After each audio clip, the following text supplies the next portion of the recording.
Hi there everyone, I'm Mr. Lateghan and welcome back to Laties Lessons. So in tonight's Afrikaans word of the day, we are looking at the word Sofa-pokkel.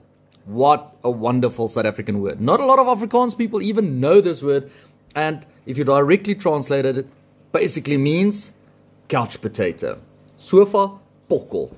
Fantastic. Now, in Afrikaans, a Sofa-pokkel, that is someone who wants to always lay down on a couch, that wants to absolutely do nothing and just chill.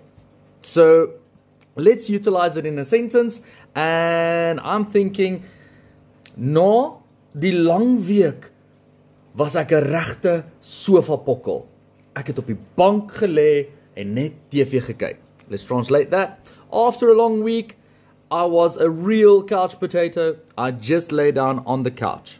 I hope you guys enjoyed today's video. If you did, give me a thumbs up and I'll see you guys in the next Afrikaans word of the day.